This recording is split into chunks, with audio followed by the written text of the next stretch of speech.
Selamat siang teman-teman sekalian. Hari ini kembali lagi saya mewakili teman-teman tim tracing akan memberikan informasi kembali terkait dengan pelacakan kontak erat atau kontak tracing untuk petugas-petugas yang berada di Rumah Sakit Permata Cibubur dengan kasus COVID-19. Apa sih itu COVID-19? Kembali lagi saya ingatkan kepada kita semua, kita harus paham dulu apa itu yang namanya COVID-19. COVID-19 kita tahu semua bahwa adalah suatu penyakit saluran pernafasan atas yang menular. Ya, penyakit saluran pernafasan atas yang menular yang disebabkan oleh virus baru yaitu SARS-CoV-2. Nah, apa saja gejala orang terkena COVID-19? Ini juga perlu teman-teman tahu. Jadi kalau ada demam atau riwayat demam, ada batuk, pilek, sakit tenggorokan, atau kadang-kadang gatel gitu ya tenggorokannya. Kemudian ada sesak nafas, agak sulit bernafas gitu ya. Kemudian sakit kepala, lemah, lemas, ada nyeri otot, pegel-pegel gitu, ada mual atau muntah, ada nyeri perut ataupun diare. Nah, ini merupakan salah satu gejala orang terkena COVID-19. Kemudian kita masuk kepada apakah sakit COVID-19 ini berbahaya? Ya, virus COVID-19 ini berbahaya dan menyebar dengan cepat jika tidak segera ditangani. Ya, jadi COVID-19 ini berbahaya apa enggak? Iya, virusnya ini sangat berbahaya dan menyebar dengan cepat. Jika tidak segera ditangani, dapat menyebabkan sakit parah dan bahkan kematian. Terutama pada kelompok orang rentan seperti lansia, seorang tua, ibu hamil, dan orang dengan penyakit penyerta. Bisa jantung, darah tinggi, paru-paru, gula, dan lain-lain. Nah, bagaimana COVID-19 ini bisa menyebar? Virus COVID-19 ini menyebar melalui droplet atau percikan ludah yang masuk langsung ke tubuh kita, bisa melalui mata, hidung, dan mulut. Atau jika tangan menyentuh permukaan yang terkontaminasi. Atau maksudnya adalah tangan menyentuh permukaan yang memang kena cipratan atau percikan ludah dari orang yang positif COVID-19. Nah, bagaimana mengetahui seseorang ini terkena COVID-19 secara pasti? Kalau kita bicara secara pasti orang ini tahu memang kena COVID-19 adalah dengan dilakukannya PCR atau RT-PCR ya, swab. Ya. Nah, apakah kita bisa sembuh dengan COVID-19 ini? Ya. Orang yang sakit COVID-19 bisa sembuh jika dirawat sesuai dengan anjuran dokter dan petugas kesehatan. Jadi nggak bisa diam saja. Kalau kita memang sudah terkena COVID-19, kita harus lapor, kita harus menginformasikan, sehingga kita mendapat perawatan yang sesuai, yang dianjurkan oleh dokter ataupun petugas kesehatan. Nah, mengapa harus dilakukan isolasi atau karantina? Kenapa sih kalau orang yang kena COVID itu harus diisolasi? Atau kita sekarang suka bilang, ISMAN gitu ya, isolasi mandiri. Nah, ini semua dilakukan untuk menjaga agar semua orang-orang di sekitar kita tidak tertular dan memudahkan petugas kesehatan untuk memantau kesehatan orang yang dikarantina atau diisolasi. Jadi maksudnya adalah untuk memudahkan ya, untuk memudahkan petugas untuk mengontrol orang-orang yang memang terkonfirmasi atau positif COVID-19. Ya. Kemudian juga ini juga untuk menjaga orang-orang di sekitarnya agar tidak tertular. Nah, apa yang perlu kita lakukan agar tidak terkena COVID-19? Apa yang perlu kita lakukan agar tidak terkena? Ini yang sangat prinsip, yang harus kita patuhi yaitu 3M. Memakai masker, menjaga jarak, dan mencuci tangan. Jaga kesehatan dengan makan makanan yang bergizi dan olahraga yang teratur. Jaga jarak, ini sangat penting ya. Kadang-kadang kita tidak menyadari sambil makan, Kita bareng-bareng nih sama temen, jaraknya nggak sampai 1 meter, padahal dalam kondisi kita makan, kita tidak menggunakan masker. Kita sambil ngobrol, ketawa, cekakak-cekikik gitu ya. Kemudian sambil makan kita nggak sadar tangan kita mungkin memegang meja gitu ya, atau tanpa kita sadar kita kucek-kucek mata gitu ya. Makanya sangat perlu yang namanya menjaga jarak, terutama pada saat melakukan aktivitas ataupun rapat yang memakan waktu lebih dari 15 menit. Kemudian makan makanan yang bergizi. Jadi diet-diet untuk sementara ditunda dulu, oke ya.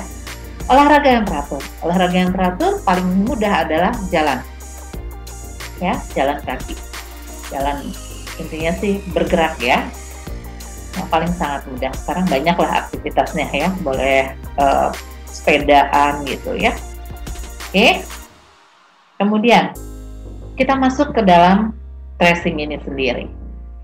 Jadi kita harus tahu juga yang pertama adalah kasus konfirmasi. Kasus konfirmasi adalah seseorang yang dinyatakan positif terinfeksi virus COVID-19 dengan dibuktikan hasil pemeriksaan swab atau PCR. Baik yang bergejala maupun tidak bergejala. Ini yang harus kita teman-teman pahami. Jadi kalau dibilang kasus konfirmasi adalah orang yang dinyatakan positif COVID-19 ditunjukkan dengan hasil swab yang positif atau hasil PCR, baik orang itu bergejala ataupun tidak. Ya, bisa bergejala ataupun tidak. Itu yang dikatakan kasus konfirmasi. Kemudian kalau kasus probable ini adalah kasus suspek. Jadi kalau kasus suspek itu belum ada hasil pemeriksaan, tetapi sudah ada gejala, dia ada gejala terkait dengan infeksi saluran pernafasan atas berat, ya. Infeksi saluran pernafasan atas yang berat, atau meninggal dengan gambaran klinisnya meyakinkan bahwa ini adalah COVID-19. Biasanya ini medis yang sudah lebih paham, ditunjukkan dengan adanya hasil laboratorium, ada pemeriksaan radiologi gitu ya. Kemudian termasuk yang tidak ada hasil pemeriksaan laboratorium, RT atau PCR. Jadi walaupun belum ada hasil laboratorium atau hasil radiologi, tetapi jelas ada masalah atau kasus dengan infeksi saluran pernafasan yang mengakibatkan sampai dia meninggal, maka ini bisa kita katakan adalah kasus probable, ya. Kemudian kontak erat. Ini kita harus lebih fokus ke sini ya untuk teman-teman semuanya. Jadi yang dikatakan kontak erat adalah orang yang kontak dengan kasus konfirmasi. Tadi kita sudah bicara bahwa kasus konfirmasi adalah orang yang memang positif COVID-19 dengan adanya bukti hasil swab yang dinyatakan positif. Nah, kalau ada orang yang kontak dengan kasus konfirmasi sejak 2 hari sebelum hingga 14 hari setelah timbul gejala, ya, ini yang dikatakan kontak erat. Ya, nah, contohnya kayak gimana sih kalau kontak erat tuh kita kan kadang-kadang bingung ya, saya masuk kontak erat apa enggak gitu ya. Yang pertama, ada kontak fisik atau berada kurang dari 1 meter. Jadi kita ada jarak yang berdekatan, kurang dari 1 meter. Boleh itu sambil duduk atau berdiri gitu ya, jaraknya nggak nyampe 1 meter. Dan ada waktu selama 15 menit atau lebih kita mungkin sambil ngobrol, mungkin sambil koordinasi gitu ya, atau memberikan laporan, kita ada duduk bareng. Kemudian kita berada di lingkungan yang tertutup, di lingkungan tertutup yang sama untuk jangka waktu yang lama, ya, kayak di dalam ruangan diklat atau di ruangan saya nih di dalam ruangan komite mutu itu kan ruangannya tertutup, ya. Kemudian di situ ada diskusi mungkin atau ada komunikasi lebih dari 15 menit dengan duduk yang berdekatan, kurang dari 1 meter. Kemudian bisa saja karena mengunjungi kasus baik di rumah, seperti kalau misalnya ya, kasus-kasus terbaru ini ada juga beberapa yang habis kumpul keluarga gitu ya, ada acara keluarga. Nah ini juga bisa dikatakan masuk dalam kontak erat. Gitu. Kemudian yang keempat, petugas kesehatan yang kontak tanpa menggunakan APD standar. Standar APD kita apa sih? Kita harus kalau menghadapi pasien, kita harus pakai baju hijau ya, baju OK itu, ya. Kemudian kita menggunakan masker medis. Kemudian kalau ada tindakan, kita menggunakan sarung tangan. Lalu cuci tangan, ya. Nah, APD ini nggak sesuai standar. Kemudian yang nomor 5, kontak dengan jenazah kasus konfirmasi atau probable tanpa menggunakan APD yang sesuai. Ya, jadi ini kalau teman-teman mau mengatakan ada teman kita yang si A positif nih COVID, saya kontak erat nggak ya? Pada saat kita mengatakan saya kontak erat nggak, ingat, saya ada nggak kontak fisik beberapa hari yang lalu? Ya, ada nggak ya? Akhir-akhir ini saya kontak erat, saya duduk bareng atau diskusi bareng dengan jarak nggak nyampe 1 meter, terus ngobrolnya lebih dari 15 menit, kemudian saat saya sedang bicara saya sambil buka masker, atau mungkin saya sambil makan, saya sambil minum kopi gitu ya. Nah, kalau ada hal seperti itu berarti kita masuk dalam kriteria kontak erat. Atau kita melayani pasien, pada saat kita ke pasien, lebih waktunya dari 15 menit, jaraknya pasti kurang dari 1 meter, kemudian saya nggak pakai APD yang standar, atau pasiennya tidak menggunakan masker, itu masuk dalam kontak erat. Ya, kalau dengan keluarga, minggu kemarin saya habis ada acara keluarga, ternyata hari ini saya dapat informasi keluarga saya positif. Nah, kita harus melihat, kemarin itu waktu saya acara keluarga, saya duduk dekat sama dia nggak ya? Saya ada ngobrol lebih dari 15 menit nggak dengan dia? Kemudian selama saya ngobrol, apakah saya lepas masker? Ya, nah, kalau itu semua masuk, berarti dia atau kita masuk dalam kriteria kontak erat. Ini harus benar-benar paham dulu teman-teman ya. Jadi nggak yang tiba-tiba ada si A positif, enggak, kemarin habis ketemu, walaupun mungkin ketemunya cuma sebentar, pokoknya harus direpit, gua harus swab gitu, nggak juga gitu ya. Jadi jangan panik dulu, tapi kita coba mengingat-ingat dulu, apakah kita pernah kontak erat dengan dia, gitu, ya. Oke. Nah, di sini di Rumah Sakit Permata Cibubur kita sudah ada yang namanya tim tracing, ya. Kita sudah ada SK-nya. Nah, tim tracing ini adalah tim yang tugasnya adalah men-tracing teman-teman ya yang merasa kontak erat dengan kasus konfirmasi. Jadi kalau ada teman kita yang terkena atau positif COVID, nah teman-teman yang merasa kontak erat silakan menghubungi tim tracing. Nanti akan kami tracing di sini. Kita akan melihat, kita akan bantu teman-teman apakah teman-teman masuk dalam kontak erat, gitu ya. Nah, kita masuk ke alurnya. Bagaimana sih penanganan karyawan yang terpapar COVID-19 di Rumah Sakit Permata Cibubur, gitu ya? Kalau ada karyawan kita yang kontak internal, maksudnya kontak internal adalah kontak dengan pasien ataupun karyawan yang positif COVID-19, maka teman-teman lapor ke tim tracing, ya. Lapor tim tracing, kemudian nanti awal tim tracing akan di tracing dulu apakah masuk dalam kontak erat yang tanpa gejala atau kontak erat yang nih ya, apakah masuk dalam kontak erat yang dengan tanpa gejala atau masuk dalam kontak erat yang dengan gejala. Nanti hasil tracing kami. Kemudian dilakukan rapid test. Setelah dilakukan rapid test, proses dari rapid test ini sendiri biasanya kan paling hanya 1 jam gitu ya, hasilnya sudah langsung ada. Nah, kalau hasilnya non-reaktif ataupun hasilnya reaktif, maka tim tracing akan lapor ke Sumen Kapital untuk direkomendasikan. Kalau misalnya dia hasilnya reaktif, maka rekomendasinya adalah ISMAN atau isolasi mandiri, atau dia bisa berobat ataupun di swab. Ya, kalau non-reaktif juga seperti itu, kita akan lapor ke Sumen Kapital. Nah, bagaimana kalau karyawannya kontaknya eksternal? Kontak dengan suaminya ya yang positif atau adiknya, orang tuanya, intinya adalah terkena dari luar gitu ya.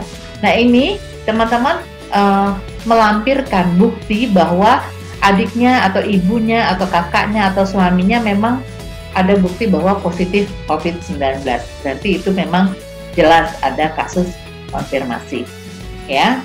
Kemudian lapor juga ke tim tracing. Nanti sama tim tracing akan ditrace lagi, dilihat lagi, ya, apakah teman-teman ini memang masuk kontak erat yang bergejala ataupun yang tidak bergejala. Nanti lanjut lagi, dilakukan rapid test oleh teman-teman laboratorium gitu ya, akan dilakukan rapid test, kemudian hasilnya selanjutnya akan dilaporkan ke human capital untuk direkomendasikan. Nah, jadi kalau misalnya ada teman-teman saat ini ngerasa, tuh kemarin saya habis kontak sama si A, si B, nggak usah bingung dulu, nggak usah nanya sama orang yang nggak paham. Jadi segera lapor saja ke tim tracing. Nanti biar kami yang akan mewawancarai teman-teman dan akan men-tracing teman-teman apakah memang teman-teman masuk dalam kriteria kontak erat atau tidak. Ya, sama juga kalau misalnya memang teman-teman berasa terpapar atau kontak erat dengan keluarga, orang tua, adik, suami, istri, ya, itu juga lapor ke tim tracing, ya, lapor ke tim tracing, ya. Nanti akan kita lihat, ya, apakah masuk dalam kriteria kontak erat. Ingat ya, kalau kena dari luar, berarti teman-teman harus membawa bukti tertulis dari keluarga yang memang terkonfirmasi atau yang positif COVID-19. Kita punya dua form atau ada dua link, ada form kontak erat dan form PE, ya, penyelidikan epidemiologi, ya. Biasanya nih form kontak erat ini diisi oleh teman-teman yang merasa kontak erat dengan pasien yang atau tenaga kesehatan yang terkonfirmasi, ya. Sedangkan untuk petugas kita yang memang terkonfirmasi atau positif COVID-19 maka wajib mengisi form PE ini, ya, form yang PE ini. Jadi di sini intinya adalah pelacakan kontak fasilitas kesehatan. Kalau dia kontaknya spesifik sesuai tempat, maka stafnya yang kontak langsung dengan pasien COVID-19 itu dinyatakan kalau APD-nya tidak dipatuhi dengan ketat, ya. Jadi staf kalau melakukan kontak spesifik itu ada kontak langsung dengan pasien COVID-19 di mana APD-nya tidak dipatuhi. Atau orang yang berada di ruang tunggu atau lingkungan tertutup lain yang pada waktu yang sama dengan pasien COVID-19. Atau orang dalam jarak 1 meter dari pasien COVID-19 di bagian rumah sakit selama lebih dari 15 menit. Dan cara mengidentifikasi kontak, identifikasi staf yang kontak langsung dengan pasien COVID-19 atau yang mungkin telah berada dalam jarak 1 meter dari pasien COVID-19 tanpa APD. Kemudian yang kedua, jalankan penilaian risiko lokal untuk menentukan apakah jenis paparan lain dapat menjadi relevan. Kita nanti akan bisa melihat dari fasilitas tempat makan bersama. Nah, untuk materi hari ini kita mengambil referensinya langsung dari Kementerian Kesehatan Republik Indonesia, Direktorat Jenderal Pencegahan dan Pengendalian Infeksi tahun 2020. Nah, di akhir kata ini adalah tim tracing, ada Mas Junaidi, ada Mas Ilham, ada Pak Slamet, dan ada saya sendiri. Jadi untuk teman-teman, kalau ada masalah seperti yang tadi saya bilang, mungkin teman-teman merasa ada kontak erat, baik kontak erat dengan pasien ataupun tenaga kesehatan yang ada di Permata, ataupun merasa kontak erat dari luar, baik itu keluarga, suami, istri, anak, ya, adik, kakak, gitu ya. Tolong langsung diinformasikan kepada tim tracing agar kami bisa membantu teman-teman untuk men-tracing apakah teman-teman masuk dalam kriteria kontak erat ataupun tidak. Mungkin itu saja dari saya. Mohon maaf kalau dalam penyampaiannya mungkin saya agak kurang. Di lain hal atau di lain hari, apapun itu, kalau misalnya terkait dengan masalah tracing ini, teman-teman boleh bertanya langsung kepada kami. Apapun itu ya, tapi yang terkait tracing ya, itu boleh ditanyakan kepada kami. Mudah-mudahan kami bisa bantu untuk teman-teman semua. Itu saja dari saya, mewakili teman-teman tim tracing. Terima kasih, salam sehat, selamat siang.